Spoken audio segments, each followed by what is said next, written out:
Will you receive a second stimulus check? We're looking at $600 second stimulus checks for adults and child dependents as part of the recently passed $900 billion stimulus bill.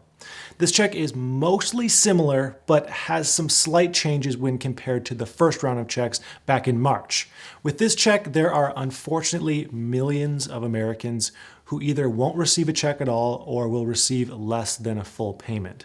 Some of the major issues with stimulus checks in the past are the need for speed, the need to get payments to people as quickly as possible, as well as the need for a simple system to distribute the payments, and the need to keep all of this within budget.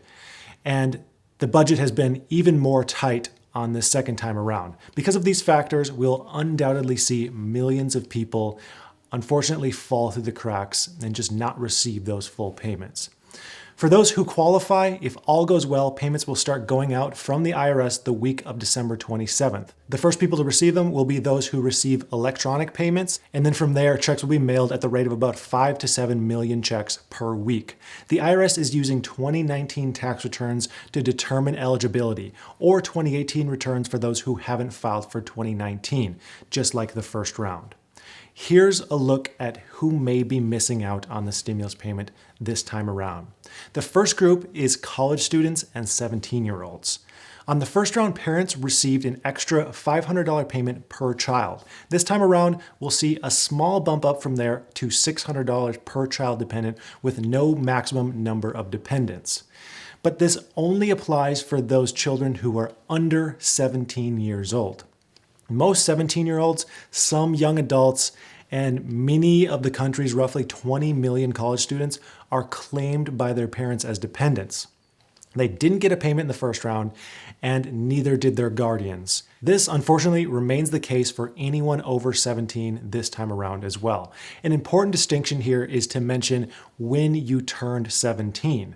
How they count the age in this case is your age at the end of 2019. So if, let's say, you or your child turned 17 in January of 2021, that person would still be eligible for the dependent $600 payment. This brings me to a similar group, disabled adults whose parents support them. This one really hurts my heart more than any other area in this entire video. Now, a side note here, people who get disability benefits from the Social Security Administration or Veterans Affairs are eligible for the $600 stimulus payment. It's just the same as the first time around. Social Security recipients don't even need to file taxes in order to receive the stimulus both for retirement or disability. Just the same as the first round, disabled adults who are claimed as dependents by their parents or other relatives on their taxes will not receive a stimulus check. This is one of the most glaring issues on this entire bill, in my opinion. A disabled adult could be completely reliant on a caregiver, yet that caregiver would receive no stimulus benefit for that person. This was an unfortunate item that was removed last minute in stimulus negotiations in order to limit the total package size. Finally, the last related item to the previous two are seniors living with their kids. Like the first round of checks, senior citizens who are on Social Security or make less than the income cap were eligible for checks. However, the dependent rule applies to them as well. Some seniors who live with their adult children or other relatives are claimed by them as dependents on their taxes. Those people didn't get checks in the first round and unfortunately will not in this round either. Now, I didn't make this video to upset anyone. I just feel this is important information to get out there, so please don't shoot the messenger. I just packaged all this information in one easy to digest place. If you are in one of these groups, there still may be other programs that you can access, such as rent assistance or possibly unemployment payments. One small thing you can also do to get some free money via stocks is using the link in my description for Webull. How it works is you deposit $100 into your account, they send you 4 free stocks, and then you can take back your $100 and you can either keep or sell the stocks. It's not a lot, but it's something. Anyways, from here, let's move on to some less talked about situations. The first one is recently divorced or estranged couples. Not everyone who filed taxes jointly with a spouse in 2019 is still married to that spouse or even on speaking terms. Especially after the year we've had, I imagine the stress hasn't helped the divorce rate. in any good way. Couples who filed their taxes jointly last year would be eligible for a single combined payment of up to $1,200. The tricky thing is funds will be deposited into whichever bank account was used to deposit your most recent tax refund. Unless you update your direct deposit information with the IRS, there's not really anything you can do here. There's just no system to inform the IRS that you have divorced or you're estranged mid-year. This was a major issue in the first round, and there still, unfortunately, isn't any solutions to this by the IRS. The only advice I have on this, if the situation applies to you and you and your ex-spouse are not on good terms or not on talking terms, really the only option is to seek legal counsel. The next group who may miss out on checks are parents who split custody. This is another issue that is unchanged from the first round. Some parents who aren't married and split custody of their kids take turns each year claiming their children on their taxes.